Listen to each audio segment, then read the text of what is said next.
From Chicago studios, this is the Muslim News on Muslim Network TV. Assalamu alaikum, I'm Samana Siddiqui. First, the headlines. After racist massacre in Buffalo, Senate GOP blocks domestic terrorism bill. U.S. armed to the teeth, more guns than civilians. Israel tells U.S. it was behind assassination of Iran officer. Over 6 million Somalis under severe food insecurity. Al Jazeera to send Shireen Abu Akleh murder case to ICC. And Swedish media says acclaimed film about Yazidi women rescued is a hoax. Our top story tonight. On Thursday, U.S. Senate Republicans blocked legislation aimed at fighting domestic terrorism, particularly the growing threat of neo-Nazism and white nationalism. The move comes less than 2 weeks after a white supremacist gunned down 10 African Americans at a grocery store in Buffalo, New York. The vote was 47-47. Every Senate Republican in attendance voted no on the measure. At least 60 yes votes are needed to overcome the filibuster and move to a final vote on the legislation previously passed by the House. Every Senate Democrat who voted supported the Domestic Terrorism Prevention Act. The legislation would have provided federal agencies with added resources that would enable them to detect and prevent acts of domestic terrorism and white supremacist and neo-Nazi infiltration of law enforcement and corrections agencies.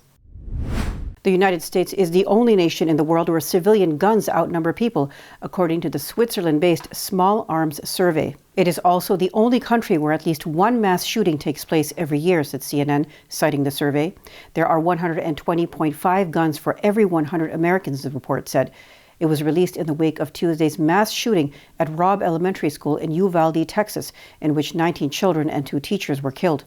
The Falkland Islands follow the U.S. with an estimated 62 guns per 100 people.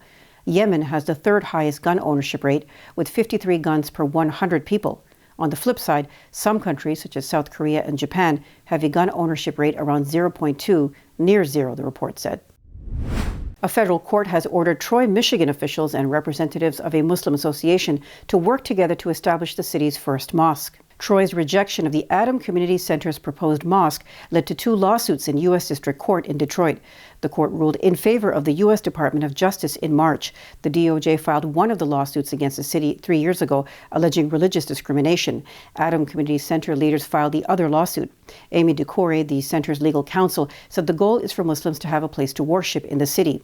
Troy City Attorney Lori Grigg-Blum said the city contends it did not discriminate against the group when it denied several zoning variances. Decore said the zoning ordinance was applied unfairly to Aden Community Center.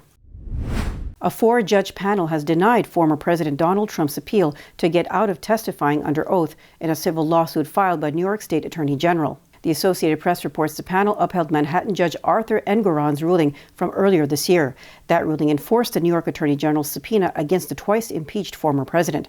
The appellate judges shot down arguments made by Trump's lawyers, who said he should not be forced to testify in a civil probe while a criminal probe is ongoing. A criminal investigation does not preclude civil discovery of related facts, they wrote. The Manhattan District Attorney's criminal investigation into Trump's business practices ended earlier this year.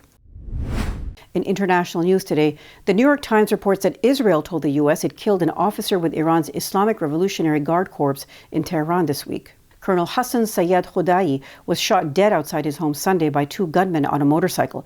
An intelligence officer said Tel Aviv told Washington it was behind the assassination. Israel claimed Khudai was allegedly responsible for a shadowy unit responsible for the abduction and assassination of foreigners, the Times reports. Khudai was the deputy head of Unit 840 of the IRGC's Quds Force, according to the Times.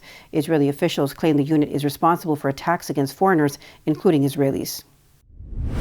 On Wednesday, the U.S., the European Union, and the U.K. established a joint mechanism to help Ukrainian authorities document alleged war crimes by Russia. The Atrocity Crimes Advisory Group's mission is to support the war crimes units of the Office of the Prosecutor General of Ukraine. It will aid in the office's investigation and prosecution of conflict-related crimes. U.S. Secretary of State Antony Blinken said the group will support efforts by the OPG to document, preserve, and analyze evidence of war crimes and other atrocities. The goal is to help criminal prosecutions against members of Russia's forces in Ukraine accused of committing war crimes. Bulgarian authorities are brutally mistreating Afghan and other asylum seekers and migrants, an international rights group said. They are using police dogs and other violence to push back migrants and asylum seekers across the land border with Turkey, Human Rights Watch said. The watchdog interviewed 15 Afghan men between November 2021 and April 2022. It reports 14 of the 15 men said Bulgarian police, or men believed to be police, beat them while detained in Bulgarian territory or when being forcibly returned to Turkey. 10 of the men said Bulgarian authorities stole their belongings and stripped them of their clothes. In some cases, the men were left without shoes and their underwear and t-shirts in freezing temperatures. Somalia is facing a severe water and food shortage. More details after the break, so stay tuned, and we'll be right back after these messages.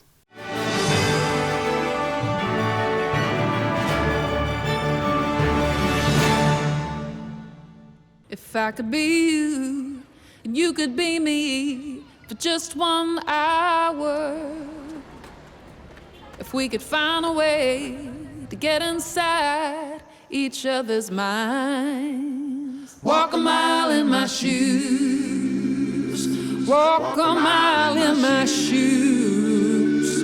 Well, before you abuse, criticize and accuse. Walk a mile in my shoes. There are 16 million children struggling with hunger in America. That's 1 in 5 daughters, sons, neighbors, and classmates who don't know where their next meal is coming from. Yet billions of pounds of good food go to waste every year. It's time we do something about it. Feeding America is a nationwide network of food banks that helps provide meals to millions of kids and families in need.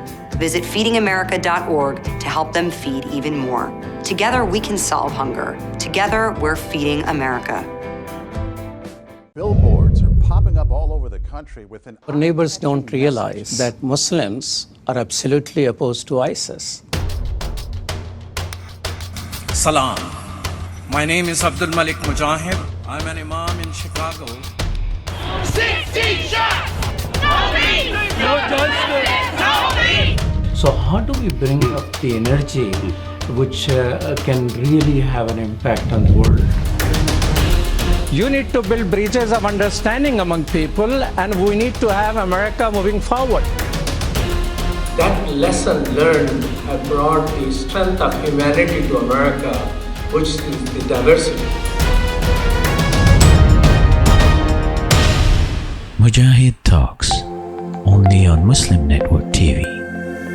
Faithfully connected.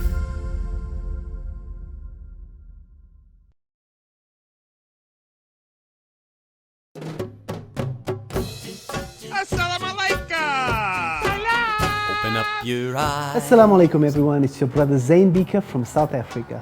One of the first educational programs ever produced for Muslim children was the ever popular Adam's World series. The colorful and comical Muslim puppets stole the heart of a generation.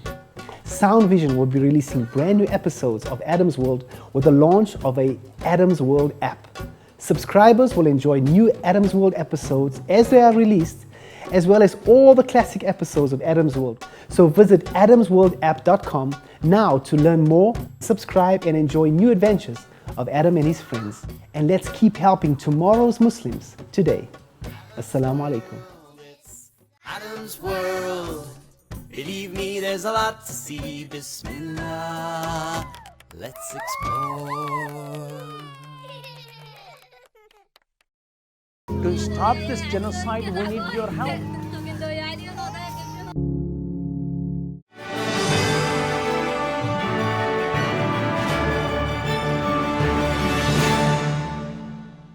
Welcome back. On Thursday, Somalia's National Drought Relief Committee said 6.9 million people in the country are facing severe water shortages and food insecurity. The Horn of Africa nation is seeing the worst drought in decades, affecting 90% of the landmass and 66 districts. Abdurrahman Abdishakur Warsame, Special Envoy for Humanitarian Affairs, said it is feared the number of people affected may reach 8 million in the coming months. That is half of the Somali population. The United Nations and international humanitarian agencies estimate the number of Somalis in need to reach is 7.7 million.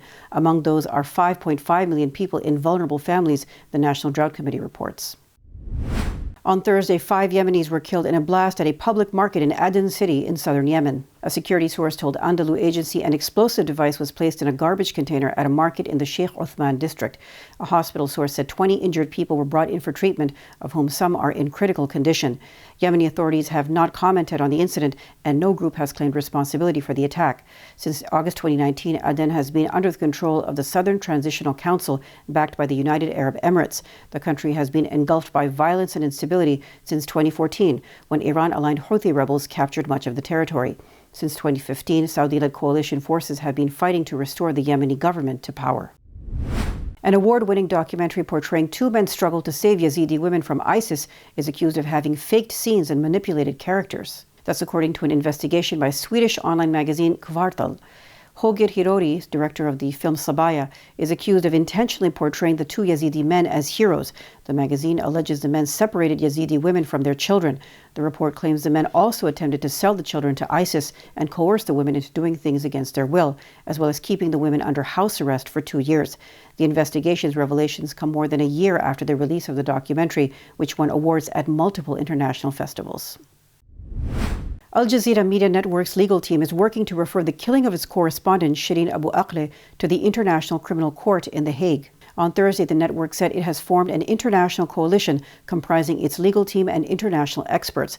The group is preparing a dossier on the murder of Abu Akleh for submission to the ICC prosecutor. The ICC submission also will include the Israeli bombing of Al Jazeera's office in Gaza in May 2021. Abu Akleh was shot dead by Israeli forces on May 11th near the Jenin refugee camp in the occupied West Bank. Coming up next after the break is our in-depth analysis segment, so stay tuned, and we'll be right back after these messages.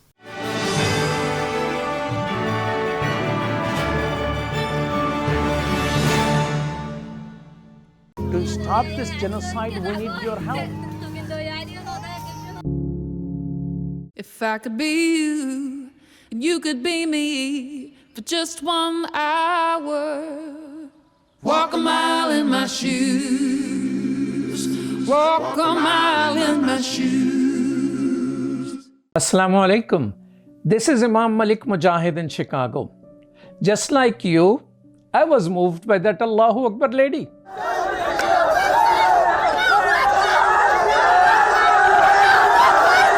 She stood her ground, fearful of none, for her hijab and for her education. Sisters and brothers, Indian Muslims are facing a genocide. India does not care for Muslim protesting, but it does care for the world opinion. Therefore, we must push the United Nations.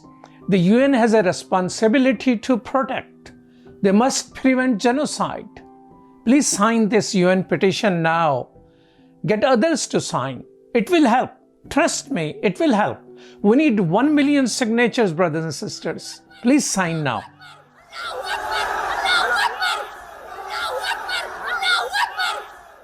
Despite the development of a COVID-19 vaccine, millions around the world will not have access. We need a vaccine that's free and available to everyone, everywhere. It's time for a people's vaccine.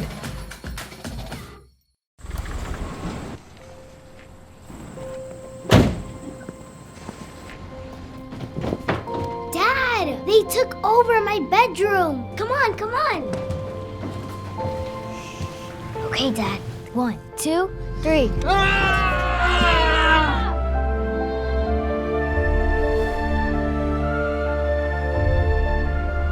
Dad!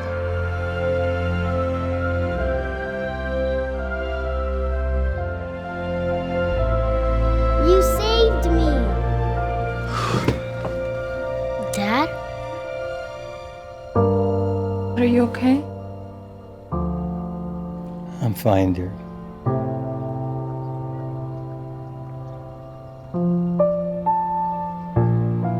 Your hero needs you now, and AARP is here to help. Find the care guides you need at aarp.org/caregiving. We are Justice for All. Headquartered in the heart of downtown Chicago, Justice for All is a global humanitarian initiative dedicated to raising awareness for human rights concerns impacting vulnerable minority groups.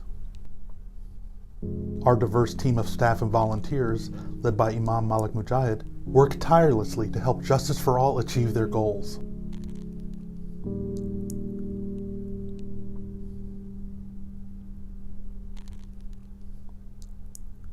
We promote policies that protect religious freedom, address the root causes of mass displacement, and recognize the plight of refugees and forced migrants. Together, we can continue to stand up for justice. Justice for all.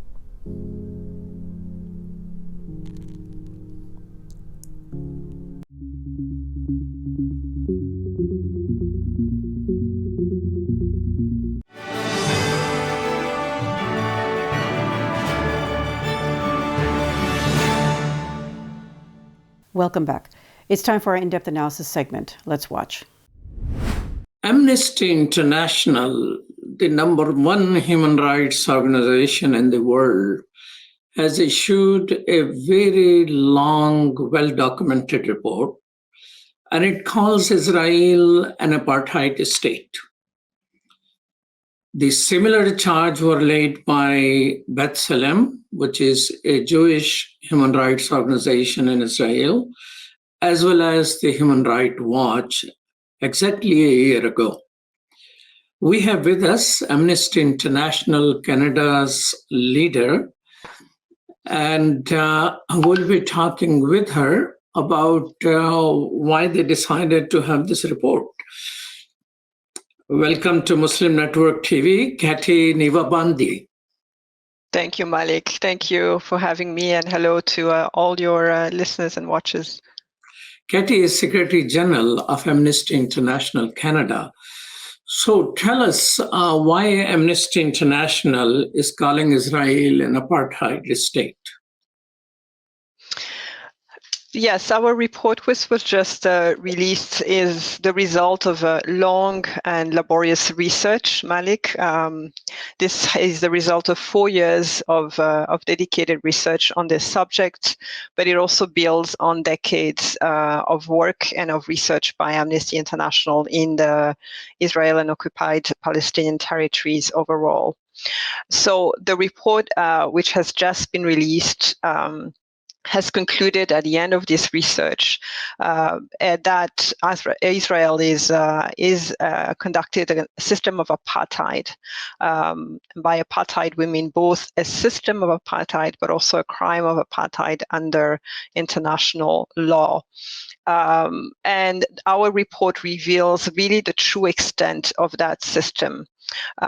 We have found that Palestinians who are not only in the occupied Palestinian territories, but also in Israel, but also Palestinian refugees, are treated as an inferior racial group and are deliberately deprived of their rights. So our report, a very long report, as you mentioned, really details how Israel's treatment of Palestinians meets the definition of apartheid. And by apartheid, what do we mean? So apartheid, we often associate it with, of course, the oppressive regime that Black South Africans were under for years. But under international law, it really is a system, an institutionalized regime of oppression and domination by one racial group over another. And that regime is enforced through laws, policies, and practices. That is a crime against international law and international human rights law. So we conducted our research based on that, and also found that there were specific human rights violations which are committed with the intention to maintain that system. And there are various inhuman acts such as unlawful killing, forcible transfer, which together constitute the crime against humanity of apartheid. You know, the report quotes a decade of ongoing actions towards Palestinians as an evidence. Since you mentioned that it is going on for decades, what is the urgency for Amnesty to determine it now? Mm-hmm. As I mentioned earlier, it builds on the work that Amnesty had been doing for years, and in the meantime, we have also had a policy internally that enabled us to really work through apartheid more. So I'd like to say that it is not the first time that we have made this qualification. We also made it in the case of Myanmar, with regards to its treatment, the state of Myanmar's treatment towards the Rohingyas. And so with regards to that internal policy, but also the collected evidence over the years, you have to know that Amnesty's research is rigorous, laborious, and often spans over a long period of time. Because it is so careful, has brought us now to come to this conclusion.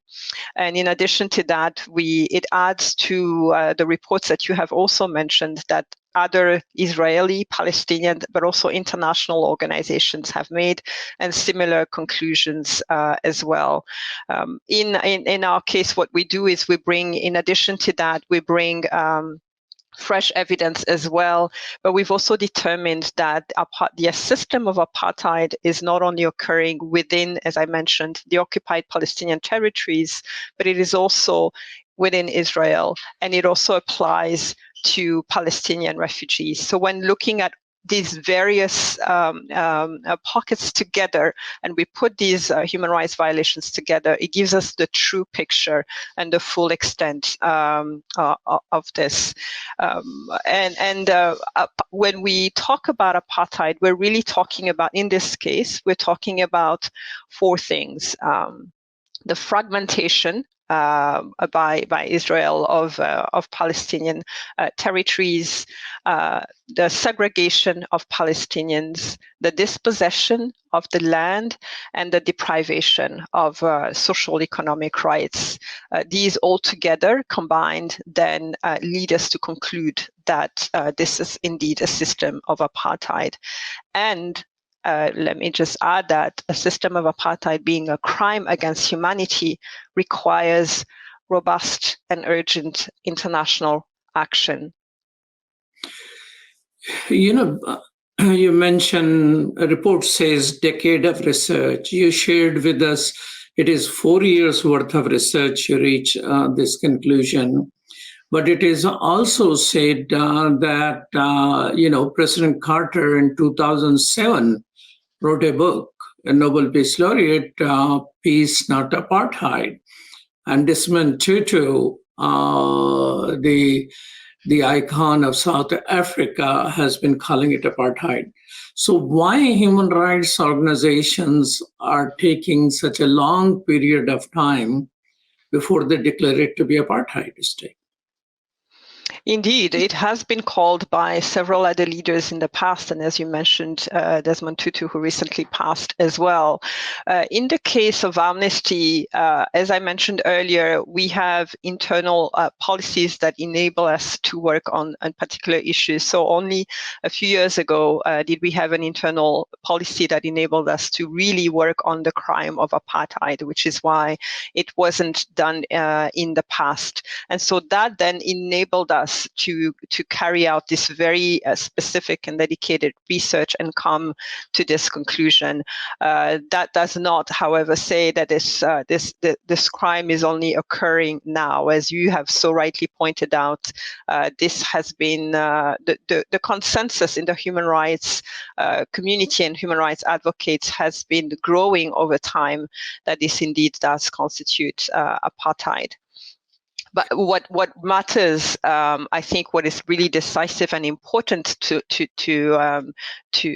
realize is the inaction of the international community until today, and the need for that action to happen. So the hope is that with this report, we will begin to have a shift in the discourse in the international community, and no longer sit by silently as the rights of Palestinians are being deprived and violated in front of our eyes. Is there a time period in the history when we can say that this is the year when it became very clear it's not one or two policies of Israel, but it is the whole system which is of apartheid?